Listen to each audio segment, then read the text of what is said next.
Sir ఇక్కడ తమ్మారెడ్డి భరద్వాజ్ గారు ఒక మాట అన్నారు. ఇప్పుడు రేవంత్ రెడ్డి గారిది కలిసిన తర్వాత ఏమన్నారంటే తమ్మారెడ్డి భరద్వాజ్ గారు, ఒక వ్యక్తి వల్ల, ఒక వ్యక్తి ఈగో వల్ల ఇప్పుడు ఇండస్ట్రీ మొత్తం గవర్నమెంట్ దగ్గరికెళ్ళి తల వంచిందా? లేకపోతే వేరేది బుజ్జగింపులు జరిగినాయి. వేరే ఏదైనా రీజన్స్ ఒక వ్యక్తి వల్ల ఇండస్ట్రీ మొత్తం అక్కడికెళ్ళడం అంటే ఎంతవరకు సమంజసం అని తమ్మారెడ్డి భరద్వాజ్ గారు అన్నారు. దానికి మీరేమంటారు సార్? మీకు అబ్సల్యూట్‌లీ కరెక్టా? ఒక్క వ్యక్తికే అహంకారం అని మీరు అనుకుంటారు. నా దృష్టిలో మీ అందరికీ అహంకారమే. ఎవడికి తక్కువ కదా, వీళ్ళందరికీ నెత్తి కళ్ళు ఉంటాయి. హ్మ్. అందితే జుత్తు లేకపోతే కాళ్ళు రెండే ఉంటాయి వీళ్ళ దగ్గర, చూసుకోండి. ఓకే. అందితే జుత్తు. ఇది నేను ఎందుకు మురళీమోహన్ ఎందుకు ప్రస్తావించి మాట్లాడుతున్నాను ఆయన్ని? స్పెసిఫిక్గా జుత్తు దొరికింది మాట్లాడారు. ఇవాళ జుత్తు దొరకలేదు, కాళ్ళు పట్టుకోవడానికి వెళ్ళారు. అంటే మురళీమోహన్ గారు మొన్న నేను ఎగ్జాంపుల్ చెప్తున్నాను. మీరు ఒక్కడే గురించి మాట్లాడినప్పుడు తమ్మారెడ్డి భరద్వాజ్ అయితే యాక్సెప్ట్ అయినప్పుడు నేను చెప్పింది కూడా వినాలి. హ్మ్. ఇప్పుడు నీకు ఒక వ్యక్తితో కాదండి, హ్మ్. ఇక్కడ ఎంటైర్ సిస్టంలో they have taken things as granted. Okay. ఒక ముఖ్యమంత్రిని ఎలా పడితే అలా మాట్లాడుతుంటే కల్లేదనో సాలువా కప్పలేదంటే చిరంజీవి గారికి జరిగింది క్రిస్టల్ క్లియర్గా తెలుస్తుంది ముఖ్యమంత్రి ఎలా కండక్ట్ అయ్యాడు. ఇదే రేవంత్ రెడ్డి గారు, ఇదే చిరంజీవి గారికి ఇదే అవార్డు వచ్చినప్పుడు ఆయన కండక్ట్ అయిన విధానం ఎలాగుందో చూశారు కదా. అంతా బాగానే ఉంది, కానీ మధ్యలో మెటమెట్లాడే వాళ్ళ సంగతి చెప్తున్నాను. మెటమెట్ల బ్యాచ్లకి అందరికీ ఒక్కడిని బలివశం చేయడానికే ఇండస్ట్రీ రెడీగా ఉంటుంది. ఓకే. నీకు అర్థమవుతుందా? వీళ్ళందరూ అత్తాని పచ్చపోసలు శుద్ధపోసలు. మరి ఇదే మాటకు వస్తే తన దాకోసంగా ధర్మం మారిపోద్ది. అరే మేము అందరూ ఎంత మంచి ఉన్నాడు ఒక్కడే తూచ్చు. ఈ పెట్టకబుర్లు అన్ని పక్కబెట్టి మీరందరూ తప్పు దారిలోనే ఉన్నారు, సరైన దారిలోకి రండి. సరైన దారిలో రేవంత్ రెడ్డి గారు రప్పిస్తున్నారంటారా? ఎవరి కోసం రప్పించరు, ఇది ప్రజాస్వామ్యం మిస్టర్. ఏ ముఖ్యమంత్రి అయినా ప్రయత్నం ఆగదు. ఓకే. మీకు అర్థమవుతుంది. ప్రతిసారి జరుగుబాటు అంత ఇంత ప్రాఫిట్ మాడ్యూల్ మా ప్రాఫిట్ మేమే డిసైడ్ చేస్తామని చెప్పిన ఇంటర్వ్యూ ఉంది కదా. ఆ ఇంటర్వ్యూ ఇంకోసారి పునఃపరిశీలిస్తే అప్పుడు కూడా సినిమా ఫోటోగ్రఫీ మినిస్టర్ ఉన్నాడు, అప్పుడు కూడా ఫిల్మ్ ఛాంబర్ ఉంది, అప్పుడు కూడా మీరు ఈ రోజు కూడా ఉన్న అప్రహెన్షన్ ఏంటంటే ప్రతి ఇండస్ట్రీలో ఏ ఇండస్ట్రీ అయినా ప్రాఫిట్ మాడ్యూల్ ఉన్నా సరే జిఎస్టీ కౌన్సిల్ ఉంది, సేల్స్ ట్యాక్స్ సర్వీస్ ట్యాక్స్లో ఉన్నాయి. గత ప్రభుత్వానికి ఇప్పుడు అన్నీ చూసుకుంటూ మాడితే ఐటీ పరిధిలో ఉంటారు, సేల్స్ ట్యాక్స్, సెంట్రల్ ట్యాక్స్లు, ఎక్స్చేంజ్ సుంకాలు, ఇట్లన్నిటి పరిధుల్లో ఉండి వాళ్ళు ప్రాఫిట్ మాడ్యూల్ చేస్తారు. వీళ్ళు ఏ పరిధిలో ఉన్నారు? వీడు ఎవడెంత తీసుకుంటారు వీడికే తెలియదు. అవును. ఎక్కడ సబ్బా డబ్బులు తెస్తారో మూడో వ్యక్తికి తెలియదు. ఈ పెట్టకబుర్ల కార్యక్రమంలో ప్రాఫిట్ మాడ్యూల్ డిసైడ్ చేసుకోవడానికి వీళ్ళు ఎవరు? వీళ్ళు లోబో బయట గల్లీలు, లోబో బయట పత్తాల బ్యాచ్ వీళ్ళు. వీళ్ళని ఎందుకు ఎంటర్టైన్ చేయాలా? ఓకే. మీకు అర్థమవుతుంది లాజిక్? ఇది పర్ఫెక్ట్గా ఇది 100 కోట్ల ప్రాజెక్ట్ సార్. ఇది పలానా హీరోకి ఎంత ఇస్తున్నాను, హీరోయిన్కి ఎంత తగలెడుతున్నాను, డైరెక్టర్కి ఎంత తగలెడుతున్నాను, ఆడ మ్యూజిక్ డైరెక్టర్కి ఎంత తగలెడుతున్నాను, టెక్నీషియన్స్కి ఎంత ఇస్తున్నాను, ఇది నా డిపిఆర్. దీంట్లో నాకు ప్రాఫిట్ ఎంత వచ్చింది, లాస్ ఎంత వచ్చింది చెప్పమాను, అప్పుడు మాట్లాడదాం. ఎంత పెట్టి సినిమా సిరిసి గ్రీన్ మ్యాట్ అండి, 4 పుల్లు సింహాలు ఇందులోంచి గెంతుకు వచ్చేస్తున్నాయి. ఆ 1,00,000 కోట్లు బడ్జెట్ పెడుతున్నాడు అంటాడు, 1000 కోట్లు అంటాడు, 500 కోట్లు అంటాడు. ఎర్రిమాలో కల్లా అంటున్నాం సార్. ఇక్కడ రేవంత్ రెడ్డి మళ్ళీ రేవంత్ రెడ్డి గారి దగ్గర ముందు పాయింట్ ప్రజలకు అర్థమనేవాడి. ఇది గ్రీన్ మ్యాట్ నుంచి వచ్చే పుల్లు కోతులు సింహాలకి ఇక్కడ మొహం దాకా ఎన్టీఆర్కి ఇలా పులు వస్తే ఇలా హర్రే అని మన అందరూ 500 1000 రూపాయలు టికెట్లు ఇస్తే మా కెమెరామెన్ చెప్తుంటాడు, సార్ అదే గ్రీన్ మ్యాట్ సార్ తెచ్చింది సార్, నాకు గాలి తీసి పడిచిపోయాడు నాకు మొన్న మన మిత్రుడే. నేను అంటుంది ఏంటంటే ఈ పెట్ట కార్యక్రమాలకి యార్ ఖర్చు అవుతుందరా మీకంటే అడిగిన వాళ్ళు లేడు. అప్పుడు మళ్ళీ మనం ఎన్ని కోట్లు పెట్టి వాళ్ళు స్థాయి ఏంటి, పోర్టుకో దాకా కారు వెళ్ళిపోతుంది. అలా రామారావు గారు సినిమా చూసాడు చిన్నప్పుడు, ఆయన గజదొంగలో దీంట్లో కారు వేసుకుని ఇంట్లో బెడ్రూమ్ దాకా వెళ్తాడు. ఇక అదే జరగాలి. అంటే గేట్ బయట కారు పెట్టారని మురళీమోహన్ గారు ఆవేదన, ఇక్కడైతే గేట్ లోపలికి వెళ్ళిపోయింది కారు అని మురళీమోహన్ గారు చెప్పిన డిఫరెన్స్. మరి గంటన్నర వెయిట్ చేసిండు, గేట్ బయట సెక్రటరీ చాంబర్లోకి వెళ్ళిపోయింది రేవంత్ రెడ్డి గారికి.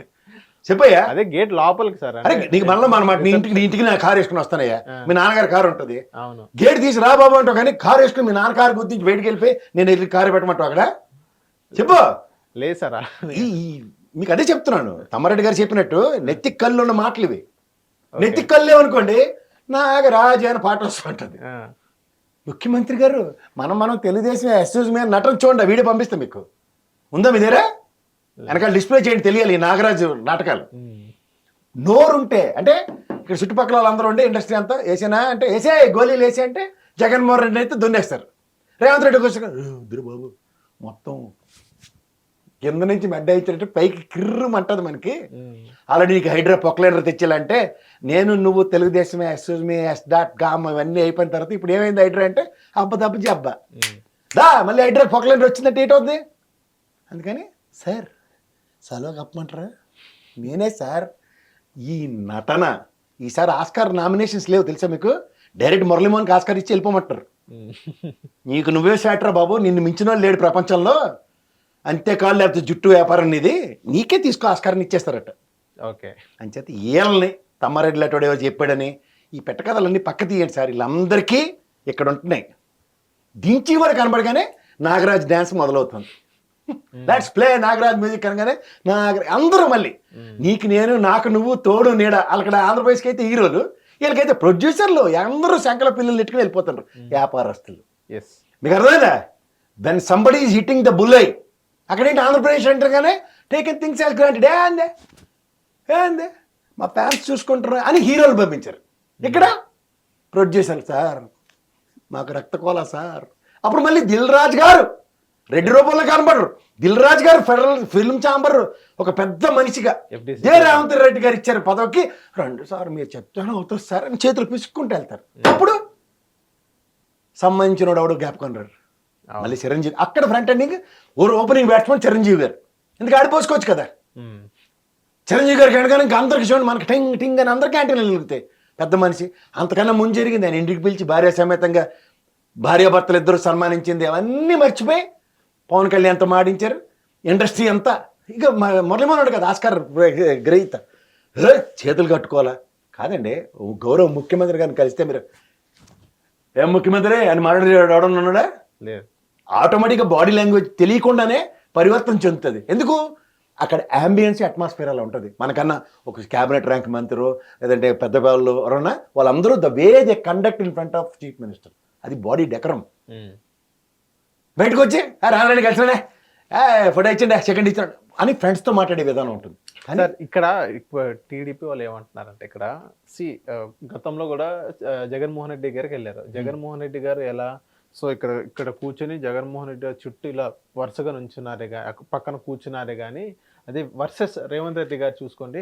రేవంత్ రెడ్డి గారు పక్కన సినిమాటోగ్రఫీ మినిస్టర్, అటే పక్కన దగ్గర ఓన్ చేసుకున్నారు దిల్ రాజు గారు. సో వీళ్ళందరూ ఓన్ చేసుకుంటారు. మళ్ళీ మనమాట ఆడికెళ్ళి కలిసిండ్రు ఆఫీస్కి, సీఎం ఆఫీస్కి కదా. ఆడెక్కడ కలిసిండ్రు? సీఎం తాడేపల్లిలో కలిసి. అది ఇల్లు అంటారు, దాన్ని ఏమంటారు? ఇల్లే అంట. మరి ఇంటికి వెళ్ళి కలిసింది దానికి అదే సార్ తెలుసుకోండి, వాస్తవాలు గ్రహించినవండి సార్. ఈవెన్ అక్కడ అలా కదండి. మళ్ళీ మనమాట మన ఇద్దరు ఫ్రెండ్స్ అండి. సాయంత్రం మా నాన్న లేడరా భోజనకి రారా అని పిలిచారు అనుకోండి, మన ఇద్దరు ఎలా వస్తాం? నేను చిన్న షర్ట్ వేసుకుని వస్తా. అదే మీ ఇంటికి మా ఇంట్లో సత్యనారాయణ కాదు ఉంది, ఇంట్లో నాన్న వాళ్ళు అందరూ ఉండరు, పొద్దున్న భోజనం రారా అని పిలిచారు అనుకోండి, అప్పుడు ఎలా వస్తాను? ప్యాంట్ షర్ట్ టక్ చేసుకుని నీట్గా. ఎందుకంటే అమ్మ ఉంటారు, అక్క చెల్లి ఉంటారు, అందరూ ఉంటారు, వాళ్ళతో మర్యాద ఒక పద్ధతి ఉంటుంది. దాన్ని కంపేర్ చేయమంటే ఎవరికైనా బుద్ధి జ్ఞానం ఉందండి? చీఫ్ మినిస్టర్ని ఒక డెకరంతో మీరు సీఎం క్యాంప్ ఆఫీస్లోనో లేకపోతే సీఎంతోనో కలిసే కార్యక్రమం కొన్నప్పుడు అక్కడ విధి విధానాలు ఏ విధంగా తయారుకానవుతున్నాయి. ఇక్కడంతా బిజినెస్. ఎవరు వెళ్ళారు, ఎవరితో వెళ్ళారు, ఎందుకు వెళ్ళారు మాట్లాడుకోమండి. ఇక్కడ వీళ్ళేంటి నా సినిమా ఎస్ఎస్ నాది నేను లోపు బయట మాట్లాడుకోవడం ఖాళీ వెళ్ళారు. ఇప్పుడు లోపు బయట లేదు, తోలు తీత కార్యక్రమానికి తెరలేపాను. సార్ ఇక్కడ రేవంత్ రెడ్డి గారు విషయానికి వచ్చినట్లయితే ఇండస్ట్రీ పీపుల్స్ కలిసిన తర్వాత రేవంత్ రెడ్డి గారు కొన్ని టర్మ్స్ అండ్ కండిషన్స్ పెట్టారు. అది మీకు చెప్తాను. సో ఏదైతే టికెట్ హైక్స్ కానీ బెనిఫిట్స్ కానీ అవన్నీ నేను చెప్పాను కాబట్టి 80% అది ఉండదు. అది క్లారిటీగా ఉన్నారు, అది లేసే పక్కన పెట్టారు.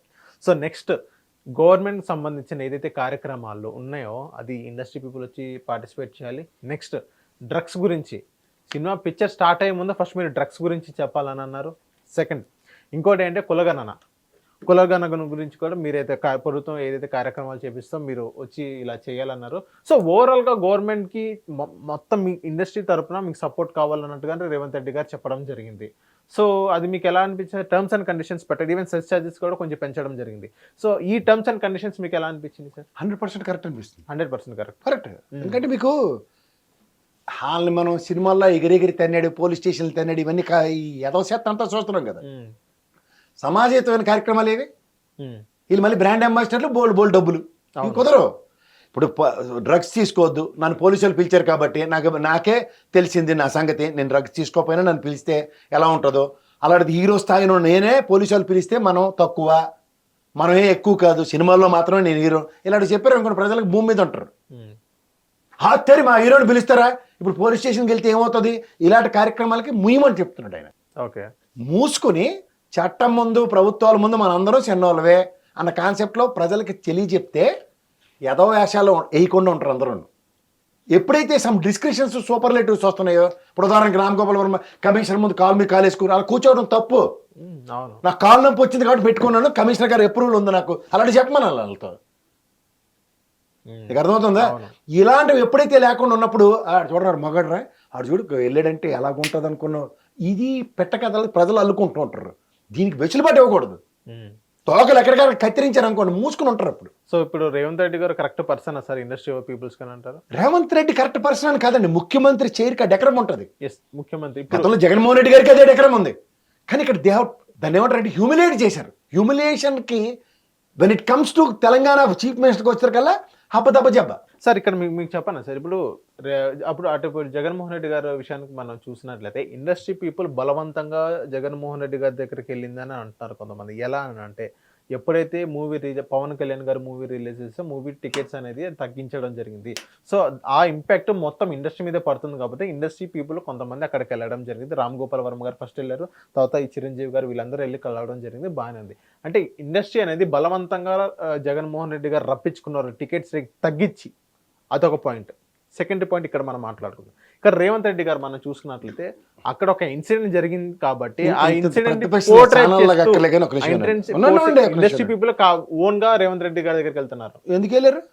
బిజినెస్ కోసమే కదా. ఇప్పుడు చిరంజీవి గారు దగ్గరికి వెళ్ళిన దగ్గర నుంచి, లేకపోతే ఇక్కడ దగ్గరికి వెళ్ళిన దగ్గర నుంచి వీళ్ళందరూ ఆడికి వెళ్ళారంటే ఈ రెండు గవర్నమెంట్లకి సంబంధించిన ఫిల్మ్ ఇండస్ట్రీ అంటారా, లేకపోతే వీళ్ళు ఒక్కళ్ళకి గవర్నమెంట్కి సంబంధించిన ఫిల్మ్ ఇండస్ట్రీయా? చెప్పండి. మీరు తెలుగు రాష్ట్రాలు విభజించబడ్డాయి. ఇక్కడ నీకు ఒక జరుగుబోతుంది కాబట్టి జరుగుబాటు అంత సుఖం లేదు కాబట్టి ఆంధ్రప్రదేశ్కి వచ్చేసరికల్లా జరిపించుకోవాలనే దగ్గర ఇప్పుడు దానికి పవన్ కళ్యాణ్ గారి టికెట్ల దగ్గరికి వచ్చేసరికల్లా ఒక డిఫరెంట్ యాడ్ స్టిక్ అనుకుందాం. ఇప్పుడు మిగిలిన వాళ్ళందరూ ఆ యాడ్ స్టిక్ మాకు వద్దని స్వార్థం చూసుకున్నట్టే కదా. మరి అప్పుడు పవన్ కళ్యాణ్ గారిని ఎందుకు వదిలేసినట్టు? ఓకే, చెప్పాలి కదా మీరు. వీళ్ళే పోటుగాళ్ళు అందరూ వెళ్ళారు కదా. ఈ పోటుగాళ్ళు మా అందరికీ ఒకటే రూలు, మా అందరికీ అదే వర్తించండి. మీరే చెప్తారు పక్కన పవన్ కళ్యాణ్కి ఆ విధంగా లేదని. అంటే ఏంటి? వీళ్ళ స్వార్థమే కదా. అవును. అంటే స్వార్థ ప్రయోజనాలు పరిరక్షించుకోవడం ఇందాక నేను చెప్తుంది అదే. అంతే జుత్తులు ఎత్త కాళ్ళు అన్న దగ్గర వీళ్ళకెందుకు మీరు మెరిట్ ఇస్తున్నారు? ఎవరు వీళ్ళు? అవకాశవాదులు. The biggest opportunities in the industry పేరు చెప్పుకొని ఎవరు స్వార్థం వాడు పరిరక్షించుకుంటున్నాడు. దీన్ని పట్టుకొని మీరు మొత్తం ఇండస్ట్రీని ఆపాదిస్తే ఎట్లా? రెండోది, ప్రభుత్వం అనేది ఎలా ఉంటుంది? ప్రజల కోసం ఉంటుంది, ఈ ఇండస్ట్రీ కోసం ఉంటుంది. ప్రజల కోసం. ఇండస్ట్రీకి సమ్ ఇన్సెంటివ్స్ ఇస్తారు, they are not denying it. But end of the day the cost of people అయినప్పుడు ప్రభుత్వం కాకుండా ఎవడొస్తారు పరిరక్షణకి? మీరు నేను వెళ్తామా? హిట్ టీవీ యాప్ ని డౌన్లోడ్ చేసుకోండి. ఇందులో short news, live news, entertainment movies అన్ని అవైలబుల్ గా ఉన్నాయి. Please download Hit TV app. Hit TV app. Hit TV యాప్ని ఫ్రీగా డౌన్లోడ్ చేసుకోండి.